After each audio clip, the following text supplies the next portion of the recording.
नमस्कार दोस्तों, मैं अथर्व तिवारी आकार आईएएस के ऑनलाइन कोर्स में आप सभी का वेलकम करता हूं। दोस्तों, आज हमें बौद्ध धर्म का अध्ययन करना है और बौद्ध धर्म के अंतर्गत आज की इस क्लास में हम महात्मा बुद्ध का जीवन परिचय पढ़ेंगे।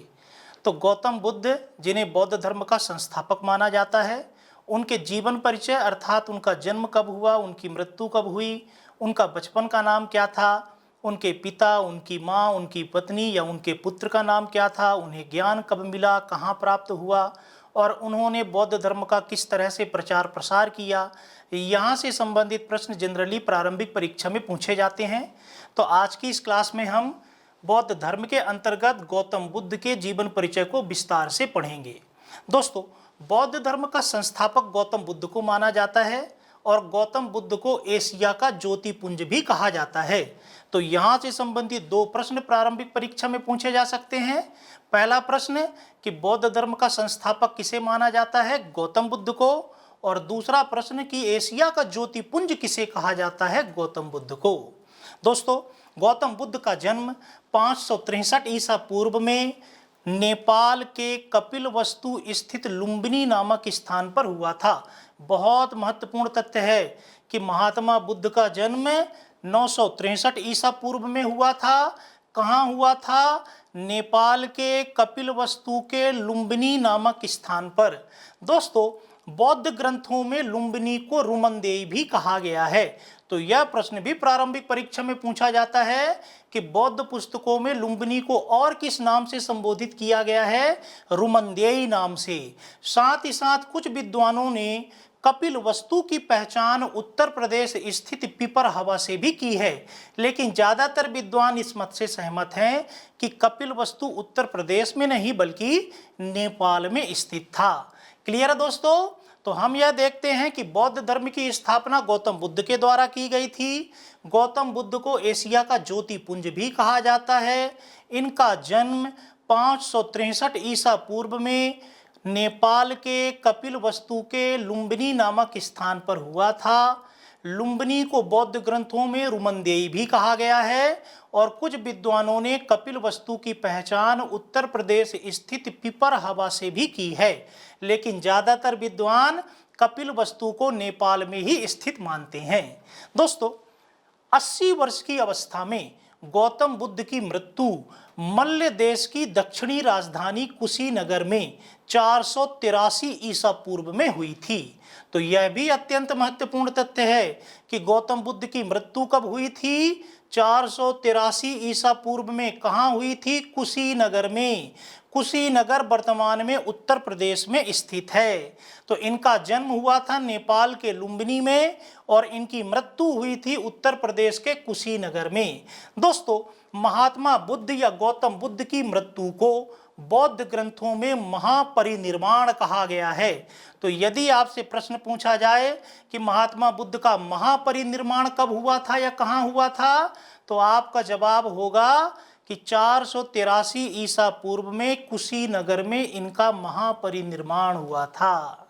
ठीक है दोस्तों, महात्मा बुद्ध का बचपन का नाम सिद्धार्थ था और गौतम इनके गोत्र का नाम था। ये क्षत्रिय वर्ण के थे और गौतम गोत्र के थे।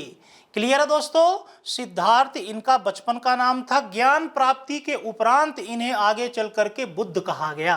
प्रारंभ में इनका नाम सिद्धार्थ था। सिद्धार्थ के पिता का नाम शुद्धोधन था। शुद्धोधन कपिलवस्तु के शाक्य गणराज्य के प्रमुख अर्थात राजा थे। तो कपिलवस्तु में शाक्यों का एक गणराज्य था। उस गणराज्य के राजा कौन थे? इनके पिता शुद्धोधन। साथ ही साथ सिद्धार्थ की माँ का नाम महामाया था, जो कि रामग्राम के कोलीय गणराज्य की कन्या थी। इनका विवाह 16 वर्ष की अवस्था में यशोधरा नामक कन्या से हुआ था। यशोधरा शाक्य कुल की कन्या थी और यशोधरा से सिद्धार्थ को एक पुत्र प्राप्त हुआ था जिसका नाम राहुल था। तो दोस्तों, महात्मा बुद्ध का बचपन का नाम सिद्धार्थ था। गौतम इनका गोत्र था। इनके पिता का नाम शुद्धोधन था, जो कि कपिलवस्तु के शाक्य गणराज्य के प्रमुख अर्थात राजा थे। इनकी मां का नाम महामाया था, जो कि रामग्राम के कोलीय गणराज्य की कन्या थी। 16 वर्ष की अवस्था में इनका विवाह यशोधरा नामक कन्या से हुआ, जो कि शाक्य कुल की कन्या थी, और यशोधरा से इन्हें एक पुत्र भी प्राप्त हुआ जिसका नाम राहुल था। क्लियर है दोस्तों। गौतम बुद्ध के संबंध में या फिर सिद्धार्थ के संबंध में यह माना जाता है कि सिद्धार्थ के मां की मृत्यु इनके जन्म के 7वें दिन ही हो गई थी, इसलिए सिद्धार्थ का पालन पोषण इनकी मौसी प्रजापति गौतमी के द्वारा किया गया था। तो इनकी मां महामाया की मृत्यु सिद्धार्थ के जन्म के 7वें दिन ही हो गई थी, इसलिए सिद्धार्थ का पालन पोषण इनकी मौसी प्रजापति गौतमी या महाप्रजापति गौतमी के द्वारा किया गया था। दोस्तों, इनके जन्म के उपरांत शुद्धोधन ने अपने दरबार में 2 महान ब्राह्मणों को आमंत्रित किया तथा सिद्धार्थ का भविष्य बताने के लिए कहा। माना जाता है कालदेव तथा कौंडिन्य नामक ब्राह्मण शुद्धोधन के दरबार में पहुंचे और उन्होंने सिद्धार्थ का भविष्य बताते हुए यह कहा कि यह बालक आगे चल करके या तो चक्रवर्ती सम्राट बनेगा या फिर यह सन्यासी बनेगा। दोस्तों, सन्यासी बनने की बात सुन करके शुद्धोधन चिंतित हो गए और शुद्धोधन ने यह निर्णय लिया कि मैं अपने पुत्र को सांसारिक भोग विलास में इतना संलिप्त कर दूंगा कि सन्यास की ओर कभी मेरे पुत्र का ध्यान ही ना जाने पाए। माना जाता है कि सिद्धार्थ के पिता शुद्धोधन ने प्रारंभ से ही सिद्धार्थ को सांसारिक भोग विलास में संलिप्त रहने के लिए राजमहल में समस्त प्रकार के सुख सुविधाओं की व्यवस्था की। माना जाता है कि 3 अलग अलग रीतियों के हिसाब से सिद्धार्थ हेतु 3 अलग अलग प्रकार के महल बनाए गए थे, जहां तरह तरह की भोग विलास की सुविधाएं रखी गई थीं, ताकि सिद्धार्थ इन्हीं भोग विलास में डूबे रहें और सांसारिक मोह माया में फंसे रहें, वैराग्य या सन्यास की ओर आकर्षित न हों। लेकिन सिद्धार्थ के मन में हमेशा राजमहल से बाहर निकल करके बाहरी दुनिया को भी देखने की इच्छा जागृत होती थी। एक दिन सिद्धार्थ ने अपने सेवक छंदक से यह कहा कि छंदक, मुझे बाहर निकल करके बाहरी दुनिया को भी देखना है। तो छंदक ने यह जानकारी शुद्धोधन को बता दी और शुद्धोधन ने एक बार फिर से सिद्धार्थ की सुख सुविधाओं में बढ़ोतरी कर दी, जिससे कुछ समय तक सिद्धार्थ का मन फिर से राजमहल में ही रमा रहा। लेकिन आगे चल करके सिद्धार्थ छंदक से फिर से इस बात की इच्छा प्रकट करने लगे कि मुझे राजमहल से बाहर की दुनिया भी देखनी है। अंततः छंदक ने यह जानकारी शुद्धोधन को दी और शुद्धोधन यह समझ गए कि अब सिद्धार्थ को ज़्यादा समय तक राजमहल में नहीं रोके रखा जा सकता है, और इसीलिए शुद्धोधन ने अपने पूरे राज्य में चारों तरफ खुशहाली ला दी। पूरे राज्य को सुंदर बना दिया गया ताकि सिद्धार्थ को राज्य में कहीं भी दुख या पीड़ा दिखाई न दे, क्योंकि यदि सिद्धार्थ को राज्य में कहीं भी दुख या पीड़ा दिखाई देगी तो हो सकता है कि सिद्धार्थ का मोह इस समस्त राजपाट से ऊब जाए और सिद्धार्थ सन्यास की ओर आकर्षित हो जाए। इसीलिए शुद्धोधन ने अपने पूरे राज्य को सजा दिया, पूरे राज्य में खुशहाली ला दी गई। माना जाता है कि बुद्ध अर्थात सिद्धार्थ छंदक के साथ राजमहल से अपने राज्य का भ्रमण करने के लिए निकले। चहुं ओर उन्हें खुशहाली दिखी, लेकिन जब वो वापस राजमहल की ओर आ रहे थे तब उन्हें सबसे पहले एक वृद्ध व्यक्ति दिखा। उन्होंने छंदक से पूछा कि छंदक, यह वृद्ध या बूढ़ा व्यक्ति कौन है? इसका शरीर इतना कमजोर क्यों है? इसके अस्थि पंजर क्यों दिखाई दे रहे हैं? तो छंदक ने सिद्धार्थ से कहा कि यह बूढ़ा हो चुका है, और जब व्यक्ति बूढ़ा हो जाता है तब उसका शरीर इसी के अनुरूप कमजोर हो जाता है। सिद्धार्थ ने छंदक से पूछा कि बूढ़ा कौन होता है? छंदक ने बताया, सिद्धार्थ, बूढ़ा हम सबको एक ना एक दिन होना पड़ेगा। सिद्धार्थ ने पूछा कि क्या मैं भी बूढ़ा हो जाऊंगा? छंदक ने बोला, हाँ आप भी बूढ़े होंगे। माना जाता है उसी समय सिद्धार्थ का अपनी काया अर्थात अपने शरीर से मोह भंग होने लगा।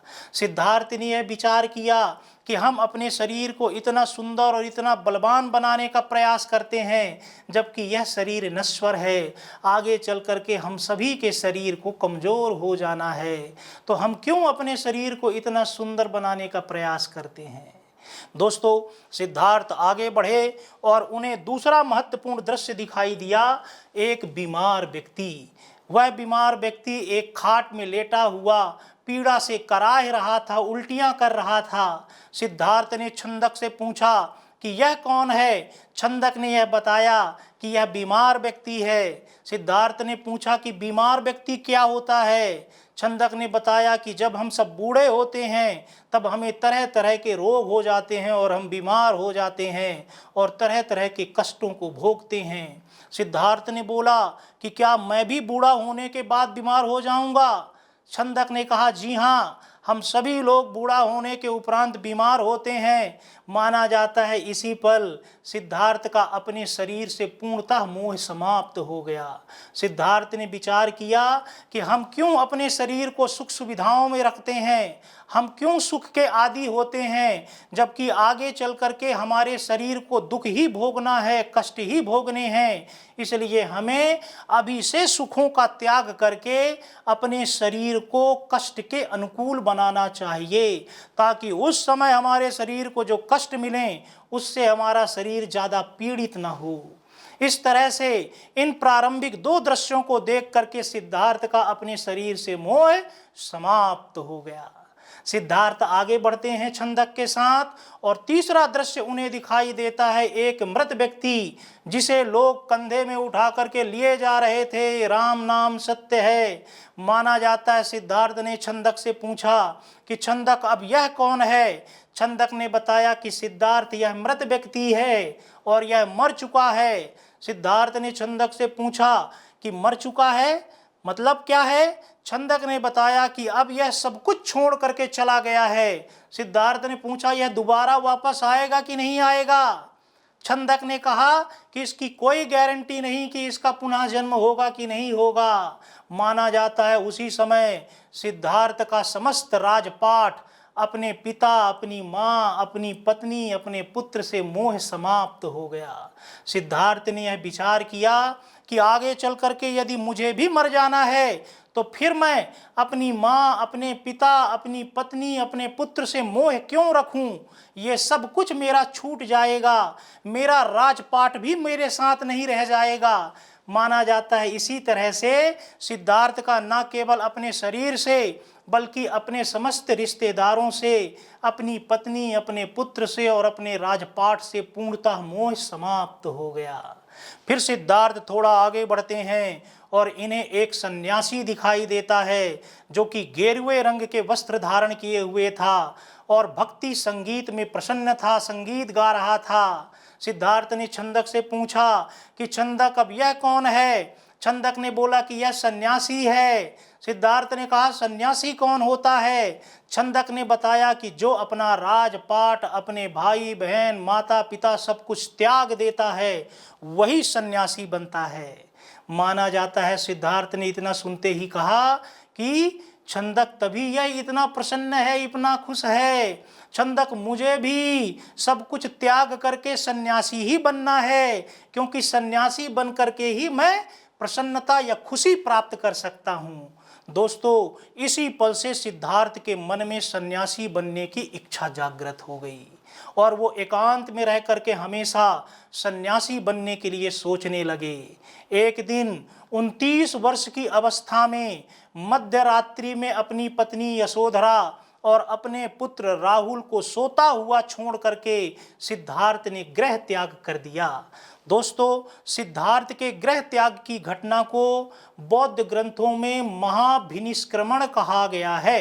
तो यह प्रश्न भी प्रारंभिक परीक्षा में पूछा जाता है कि महाभिनिष्क्रमण से क्या आशय है। महाभिनिष्क्रमण से आशय है सिद्धार्थ द्वारा गृह त्याग करना। क्लियर है दोस्तों। तो हमने देखा कि सिद्धार्थ ने 4 दृश्यों को देखा था और 4 दृश्यों के उपरांत सिद्धार्थ ने सन्यासी बनने का निर्णय लिया था। पहला दृश्य था एक बूढ़ा व्यक्ति, दूसरा दृश्य था एक बीमार व्यक्ति, तीसरा दृश्य था एक मृत व्यक्ति और चौथा एवं अंतिम दृश्य था एक प्रसन्न सन्यासी। दोस्तों, ये चारों दृश्य क्रम से पूछे जाते हैं, तो इनका क्रम भी आप लोगों को याद रखना है कि सबसे पहले सिद्धार्थ ने एक बूढ़े व्यक्ति को देखा, फिर बीमार व्यक्ति को देखा, फिर मृत व्यक्ति को देखा और सबसे अंत में एक सन्यासी को देखा। और सिद्धार्थ ने 29 वर्ष की अवस्था में गृह त्याग किया और गृह त्याग करने से संबंधित घटना को बौद्ध ग्रंथों में महाभिनिष्क्रमण कहा जाता है। क्लियर है दोस्तों? सिद्धार्थ ने गृह त्याग करने में अपने सेवक छंदक और घोड़े कंथक का सहयोग प्राप्त किया। घोड़े कंथक और छंदक की सहायता से इन्होंने गृह त्याग किया। माना जाता है ये अपने राज्य की सीमा में स्थित अनोमा नदी तक पहुँचे और अनोमा नदी से आगे सिद्धार्थ केवल स्वयं आगे गए और इन्होंने छंदक और कंथक अपने घोड़े को वापस लौटा दिया। दोस्तों, यहाँ से सिद्धार्थ आगे बढ़े वैशाली की ओर और वैशाली के निकट सिद्धार्थ की मुलाकात आलार कालाम नामक एक विद्वान से हुई। आलार कालाम सांख्य दर्शन के बहुत बड़े आचार्य थे।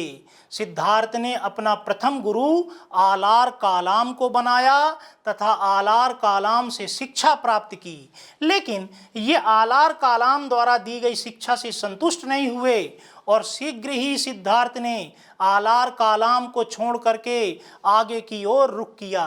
माना जाता है राजगृह के समीप इस बार सिद्धार्थ की मुलाकात रुद्रक रामपुत्र से हुई, जिन्हें सिद्धार्थ ने अपना दूसरा गुरु बनाया।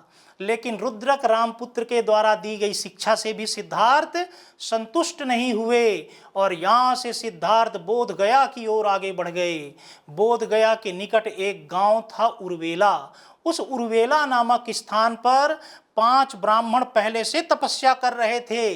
सिद्धार्थ भी उन्हीं के बीच पहुंच करके तपस्या करने लगे। क्लियर है दोस्तों?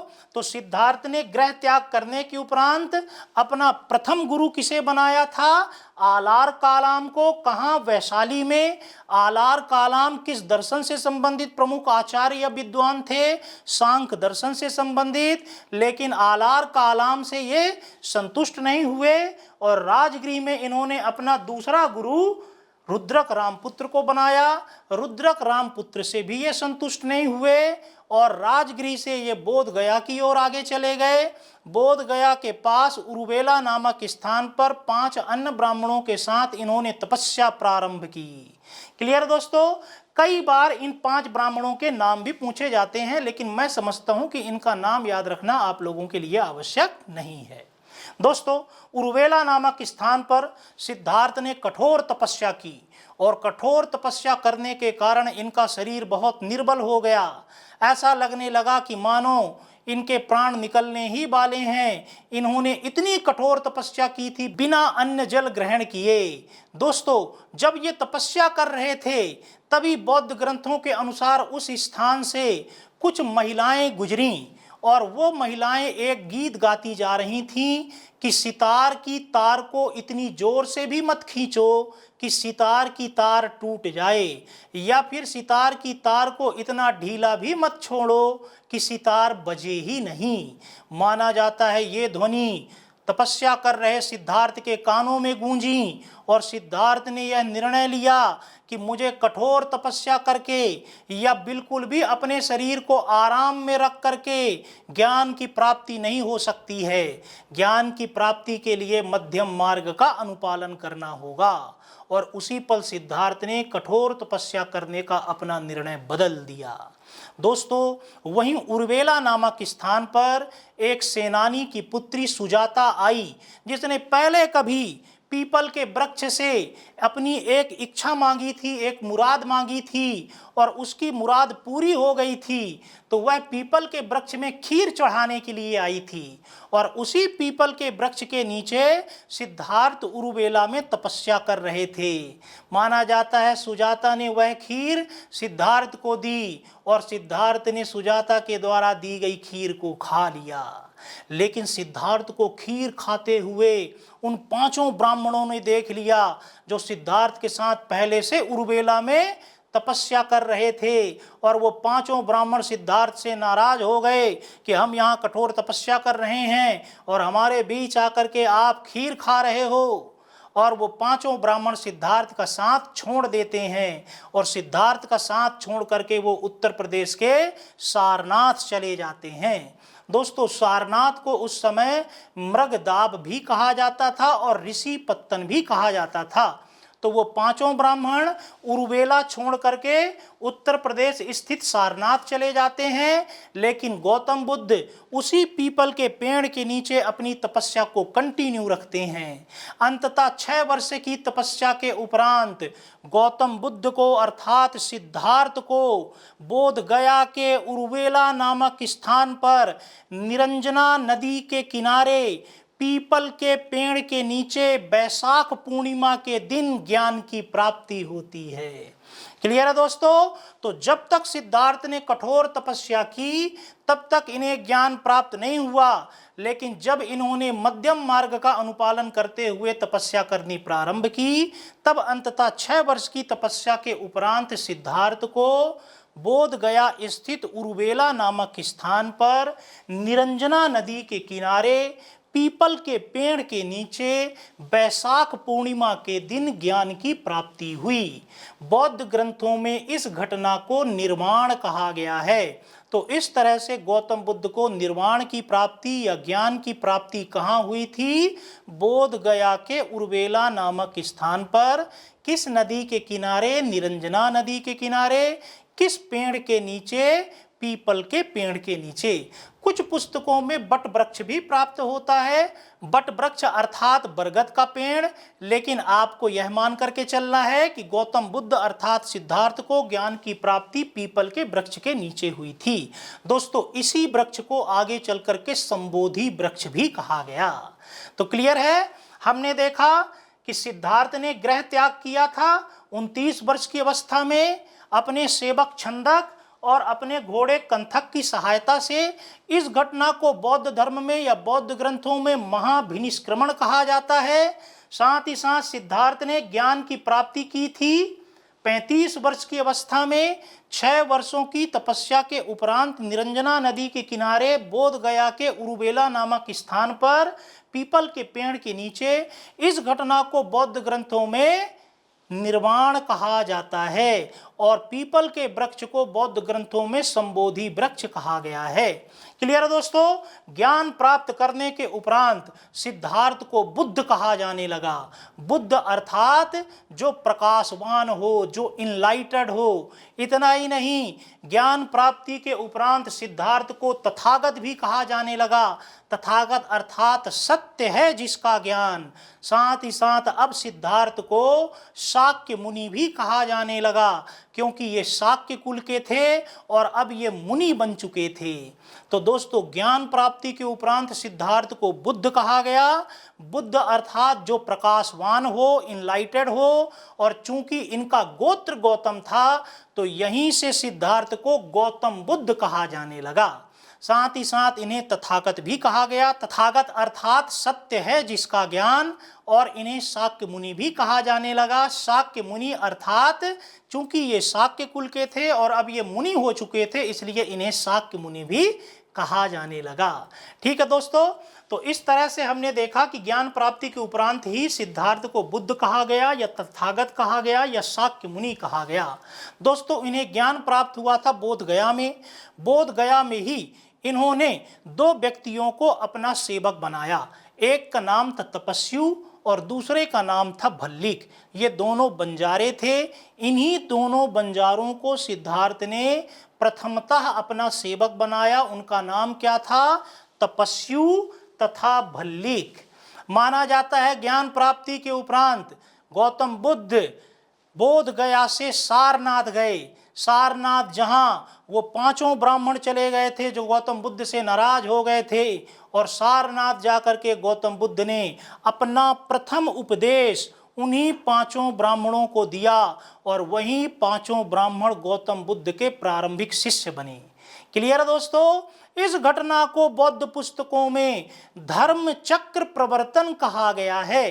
तो गौतम बुद्ध ने अपना प्रथम उपदेश कहाँ दिया था? सारनाथ में दिया था। सारनाथ को प्राचीन काल में ऋषिपत्तन तथा मृगदाब भी कहा जाता था।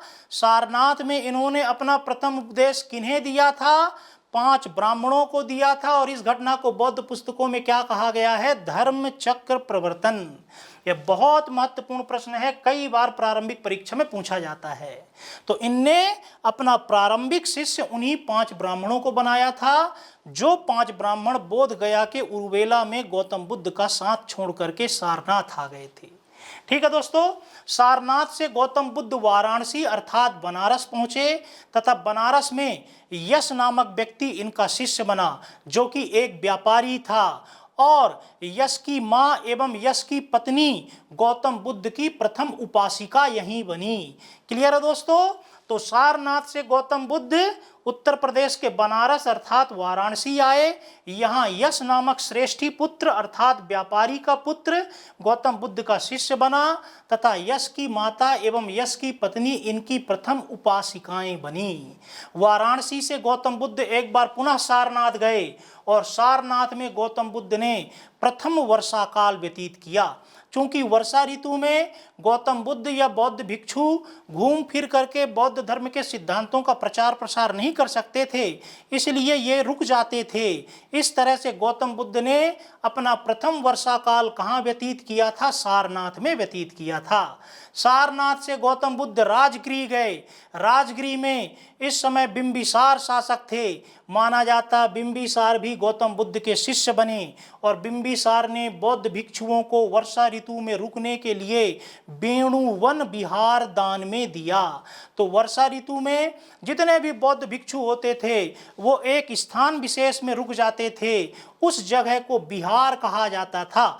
वेणुवन विहार जो कि राजगृह में है, यह गौतम बुद्ध को बौद्ध भिक्षुओं हेतु किसके द्वारा दान में दिया गया था? बिंबिसार के द्वारा दान में दिया गया था। राजगृह में ही सारिपुत्र, मोगदलायन, उपाली तथा अभय ये गौतम बुद्ध के शिष्य बने।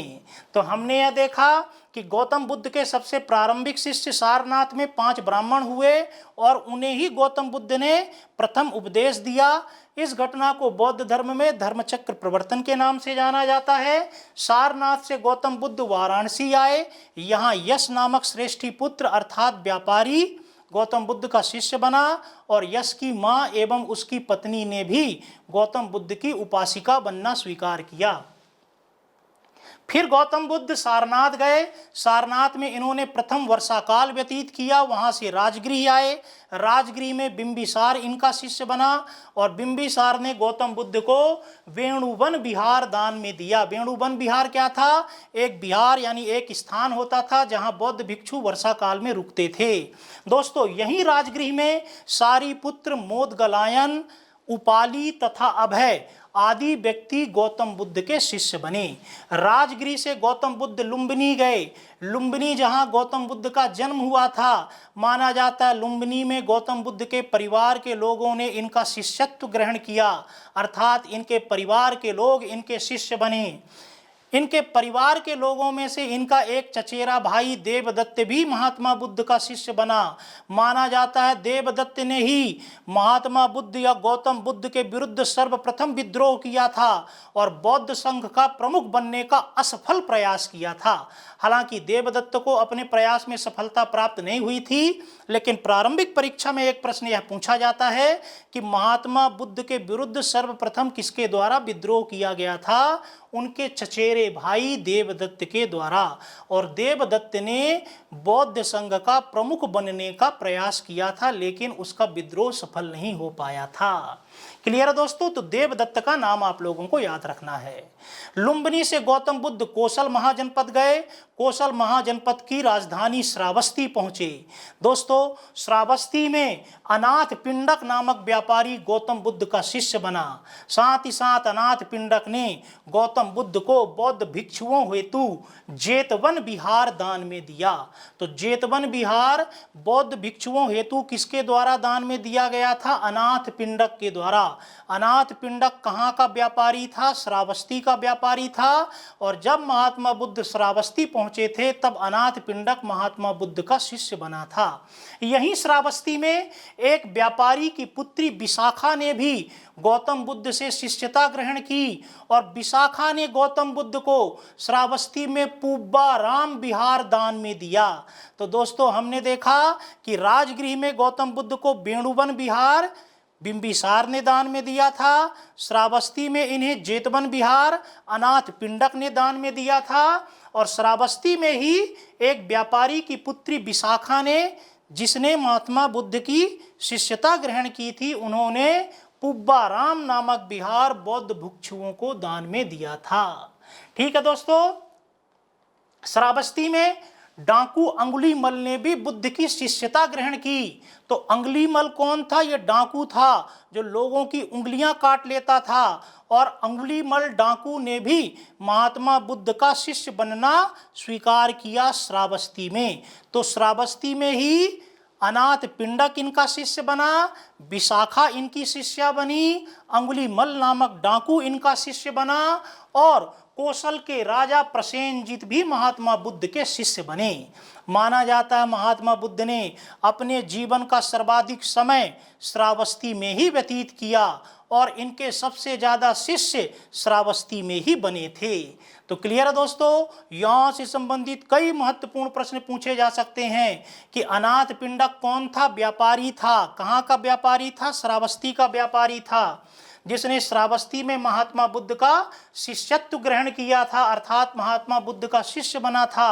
अनाथ पिंडक ने बौद्ध भिक्षुओं हेतु जेतवन विहार दान में दिया था। विशाखा कौन थी? ये भी श्रावस्ती की एक व्यापारी की पुत्री थी और विशाखा ने भी श्रावस्ती में गौतम बुद्ध की शिष्यता ग्रहण की थी और बौद्ध भिक्षुओं हेतु पुब्बा राम विहार दान में दिया था। अंगुलीमल कौन था? डाकू था और अंगुलीमल भी कोसल महाजनपद के श्रावस्ती का रहने वाला था और इसने भी गौतम बुद्ध की शिष्यता ग्रहण की थी। और कोसल के राजा प्रसेनजीत ने भी गौतम बुद्ध की शिष्यता ग्रहण की थी। गौतम बुद्ध ने अपने जीवन का सर्वाधिक समय कहाँ व्यतीत किया था? कोसल राज्य की राजधानी श्रावस्ती में या कोसल में। और इनके सबसे ज़्यादा शिष्य कहाँ बने थे? कोसल की राजधानी श्रावस्ती में। या फिर यह प्रश्न इस तरह से पूछा जा सकता है कि गौतम बुद्ध ने सर्वाधिक वर्षा काल कहाँ व्यतीत किए थे? श्रावस्ती में। तो सबसे ज़्यादा वर्षा ऋतु इन्होंने श्रावस्ती में व्यतीत की थी। क्लियर दोस्तों। श्रावस्ती से गौतम बुद्ध वैशाली आए। वैशाली में लिच्छवी वंश के लोगों ने बौद्ध भिक्षुओं हेतु कुटाग्रशाला विहार दान में दिया। तो वैशाली जो कि बिहार में स्थित है, जब गौतम बुद्ध वैशाली पहुंचे तब वहां लिच्छवी वंश के लोगों का शासन था और लिच्छवी वंश के लोगों ने बौद्ध भिक्षुओं हेतु गौतम बुद्ध को कुटाग्रशाला विहार दान में दिया। दोस्तों यहाँ वैशाली में ही गौतम बुद्ध के शिष्य आनंद ने गौतम बुद्ध से यह निवेदन किया कि महिलाओं को भी बौद्ध संघ में शामिल किया जाए, क्योंकि इसके पहले जिस बौद्ध संघ का निर्माण गौतम बुद्ध ने सारनाथ में ही कर दिया था, जब उन्होंने 5 ब्राह्मणों को प्रथमता उपदेश दिया था, उस बौद्ध संघ में शुरू में केवल पुरुषों को शामिल किया गया था, महिलाओं को नहीं। लेकिन जब गौतम बुद्ध वैशाली पहुंचे तब उनके प्रिय शिष्य आनंद के निवेदन पर गौतम बुद्ध ने बौद्ध संघ में महिलाओं को भी शामिल होने की अनुमति दे दी। दोस्तों माना जाता है कि बौद्ध संघ में प्रथम महिला जो कि शामिल हुई उनका नाम था प्रजापति गौतमी, जो कि गौतम बुद्ध की मौसी थीं। क्लियर दोस्तों। तो यहाँ से संबंधित 2 प्रश्न पूछे जा सकते हैं कि महात्मा बुद्ध ने महिलाओं को बौद्ध संघ में कहाँ शामिल होने की अनुमति दी थी? वैशाली में। किसके निवेदन के उपरांत? आनंद के निवेदन के उपरांत। और प्रथम महिला जो कि बौद्ध संघ में शामिल हुई थी उनका नाम क्या था? प्रजापति गौतमी, जो कि गौतम बुद्ध की मौसी थीं। दोस्तों, यहीं वैशाली में प्रजापति गौतमी की पुत्री नंदा, महात्मा बुद्ध की पत्नी यशोधरा और वैशाली की एक वेश्या अर्थात नगर वधू आम्रपाली भी बौद्ध संघ में शामिल हुई। तो बौद्ध संघ में शामिल होने वाली प्रथम महिला थी प्रजापति गौतमी। प्रजापति गौतमी के अलावा बौद्ध संघ में नंदा भी शामिल हुई जो कि प्रजापति गौतमी की पुत्री थी, यशोधरा भी शामिल हुई जो कि महात्मा बुद्ध की पत्नी थी, और आम्रपाली भी शामिल हुई जो कि नगर वधू अर्थात एक वेश्या थी। कहाँ की नगर वधू थी आम्रपाली? वैशाली की। क्लियर है दोस्तों? माना जाता है कि गौतम बुद्ध स्वयं कौशाम्बी नहीं गए, लेकिन इन्होंने अपने एक शिष्य पिंडोला को कौशाम्बी बौद्ध धर्म का प्रचार प्रसार करने हेतु भेजा, और पिंडोला ने कौशाम्बी के राजा उदयन को बौद्ध धर्म में दीक्षा दी। तो वत्स महाजनपद की राजधानी कौशाम्बी थी और वत्स महाजनपद के राजा उदयन थे जिन्हें बौद्ध धर्म में दीक्षा पिंडोला नामक बौद्ध भिक्षु ने दी थी। दोस्तों, उदयन ने बौद्ध भिक्षुओं हेतु घोषिता राम विहार दान में दिया था। क्लियर है? तो कुटाग्रशाला विहार कहाँ स्थित है? वैशाली में स्थित है। और कुटाग्रशाला विहार बौद्ध भिक्षुओं को किन्होंने दान में दिया था? लिच्छवियों ने। जबकि घोषिता राम विहार कहाँ स्थित है? तो घोषिता राम विहार कौशाम्बी में स्थित है और उदयन ने यह विहार बौद्ध भिक्षुओं को दान में दिया था। गौतम बुद्ध को अवंती के राजा चंड प्रद्योत ने भी अवंती में आमंत्रित किया, लेकिन गौतम बुद्ध अवंती नहीं जा सके और अवंती के लिए गौतम बुद्ध ने अपने शिष्य मोगली पुत्र तिष्य को भेजा और मोगली पुत्र तिष्य ने अवंती जाकर के वहाँ के राजा चंड प्रद्योत को बौद्ध धर्म में दीक्षा दी। तो दोस्तों, यह प्रश्न प्रारंभिक परीक्षा में पूछा जाता है कि महात्मा बुद्ध कहाँ नहीं गए थे? अवंती नहीं गए थे, लेकिन उन्होंने अवंती में किसे भेजा था? मोगली पुत्र तिष्य को। और मोगली पुत्र तिष्य ने अवंती जाकर के अवंती के राजा चंड प्रद्योत को बौद्ध धर्म में दीक्षा दी थी। क्लियर है दोस्तों? अपने जीवन के अंतिम समय में बुद्ध अपने शिष्य चुंद के यहाँ पाबा पहुँचे। पाबा जो कि मल्ल महाजनपद की उत्तरी राजधानी था, बिहार में स्थित था। और पाबा में जाकर के इन्होंने अपने शिष्य चुंद के यहाँ सूकर माधव नामक एक खाद्य पदार्थ खाया। कुछ विद्वानों का यह कहना है कि सूकर माधव सुअर का मांस था, लेकिन ज़्यादातर विद्वानों का यह कहना है कि यह सुअर का मांस नहीं बल्कि एक खाद्य पदार्थ था सलजम जैसे। और उस खाद्य पदार्थ को खाने के उपरांत महात्मा बुद्ध को अतिसार नामक रोग हो गया, इनको दस्त लगने लगे। तो इनको अतिसार नामक रोग कहाँ लग गया था? पाबा में। तो अपने जीवन के अंतिम समय में महात्मा बुद्ध पाबा पहुँचे। पाबा में ये अपने शिष्य चुंद के यहाँ गए। चुंद लोहार था या बढ़ई था और चुंद के यहाँ इन्होंने सूकर माधव नामक एक भोज्य सामग्री खाई जिससे इन्हें अतिसार नामक रोग हो गया।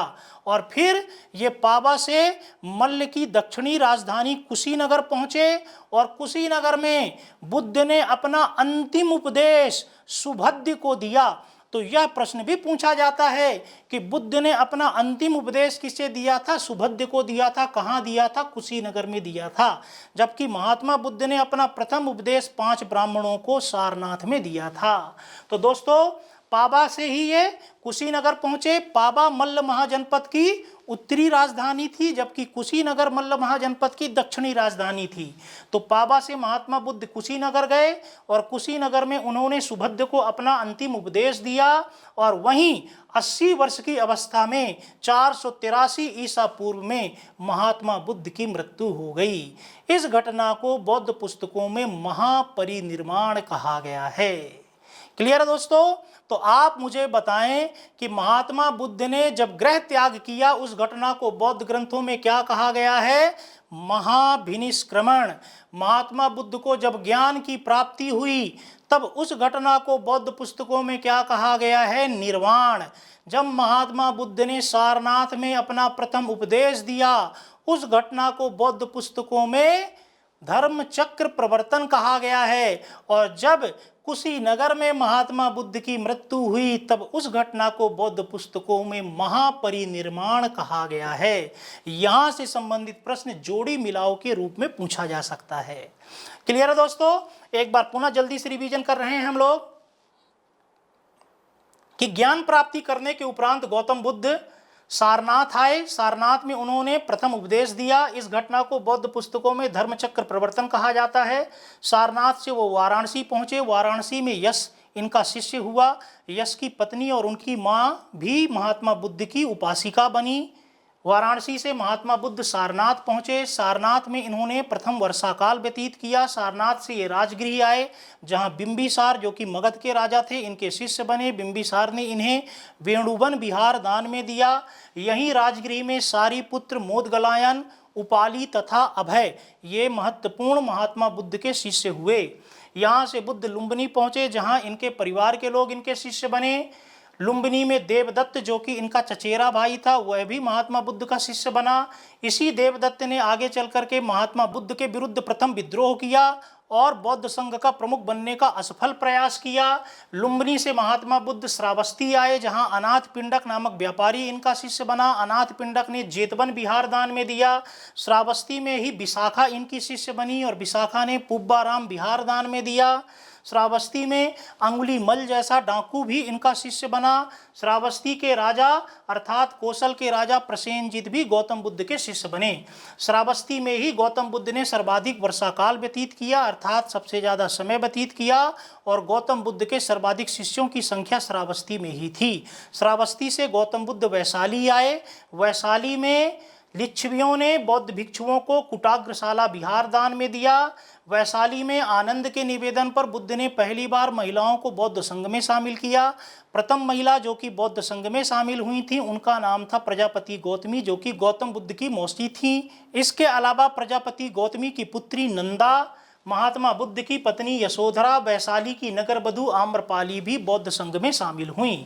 कौशाम्बी के शासक उदयन को बौद्ध धर्म में दीक्षा पिंडोला नामक बौद्ध भिक्षु के द्वारा दी गई और उदयन ने बौद्ध भिक्षुओं को रहने के लिए वहीं कौशाम्बी उत्तर प्रदेश में है, घोषिता राम विहार दान में दिया था। दोस्तों आगे हम देखते हैं कि अवंती के राजा चंड प्रद्योत ने भी गौतम बुद्ध को आमंत्रित किया लेकिन गौतम बुद्ध अवंती नहीं जा सके और अवंती गौतम बुद्ध ने मोगली पुत्र तिस्य को भेजा। मोगली पुत्र तिस्य ने चंड प्रद्योत को बौद्ध धर्म में दीक्षा दी। अपने जीवन के अंतिम समय में गौतम बुद्ध पाबा पहुँचे। पाबा में अपने शिष्य चुंद के यहाँ उन्होंने सूकर माधव नामक एक खाद्य पदार्थ खाया जिससे महात्मा बुद्ध को अतिसार नामक रोग हो गया। वहाँ से वो कुशीनगर आए। कुशीनगर में इन्होंने अपना अंतिम उपदेश सुभद्य को दिया और कुशीनगर में ही 80 वर्ष की अवस्था में 483 ईसा पूर्व में गौतम बुद्ध की मृत्यु हो गई। इस घटना को बौद्ध पुस्तकों में महापरिनिर्वाण कहा जाता है। दोस्तों महात्मा बुद्ध की मृत्यु के उपरांत इनके अवशेषों को 8 भागों में विभाजित किया गया तथा इनके अवशेषों के ऊपर 8 अलग अलग स्थानों में 8 स्तूपों का निर्माण किया गया। क्लियर है दोस्तों? जिनमें से एक स्तूप तत्कालीन मगध के शासक अजातशत्रु ने राजगृह में भी बनवाया था। तो यहाँ एक सारणी दी गई है कि बौद्ध विहार कहाँ स्थित हैं और किनके द्वारा गौतम बुद्ध को या बौद्ध भिक्षुओं हेतु दान में दिए गए थे।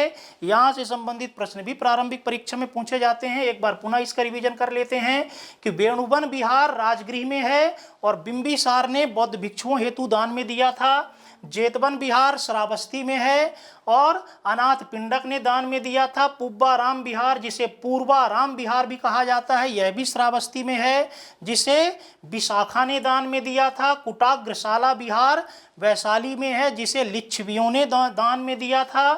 घोषिता राम विहार कौशाम्बी में है और जिसे उदयन ने जो कि वत्स महाजनपद का राजा था इसने बौद्ध भिक्षुओं को दान में दिया था।